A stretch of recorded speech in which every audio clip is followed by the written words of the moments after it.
are connected. L'ancien président George W. Bush est de retour avec la publication de ses mémoires aux États-Unis. Il reconnaît avoir commis plusieurs erreurs, tout en se disant un homme, dans l'ensemble, satisfait. Frédéric Arnaud. 2 ans après son départ de la Maison-Blanche, George W. Bush a encore ses admirateurs. Ses fans ont attendu toute la nuit l'ouverture de cette librairie pour être les premiers ce matin à rafler un exemplaire signé de son livre. Tiré à 1 500 000 exemplaires, Decision Points détaille en 481 pages 10 décisions clés de sa présidence, comme celle d'aller en guerre en Afghanistan après les attentats du 11 septembre, ou encore celle d'avoir fait tomber Saddam Hussein. Pas de regret, même s'il reconnaît avoir eu un sentiment de malaise quand il a appris qu'il n'y avait pas d'armes biologiques ou chimiques en Irak. Mais l'ancien président persiste et signe.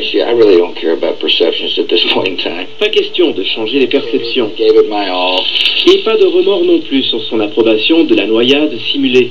Une torture subie par 3 personnes, dont Khaled Sheikh Mohammed, le présumé cerveau, derrière les attentats du 11 septembre, qui attend toujours son procès à Guantanamo. Using those techniques saved lives. My job was to protect America, and I did. Cela a permis de sauver des vies, dit-il. Une de ses plus grandes déceptions, la gestion de la crise entourant l'ouragan Katrina en Louisiane. Dans son livre, il explique qu'il aurait dû agir plus tôt pour ordonner une évacuation.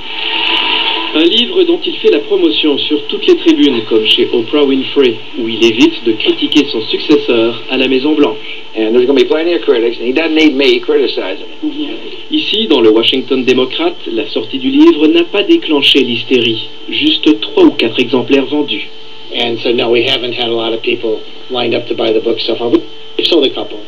Ceux qui espèrent y trouver des références à la politique canadienne entre 2000 et 2008 seront déçus. En fait, il y a seulement quelques lignes sur l'après 11 septembre, sur le sommet du G8 en 2002 à Kananaskis en Alberta avec Jean Chrétien, et une blague de Stephen Harper sur le chien de Vladimir Poutine.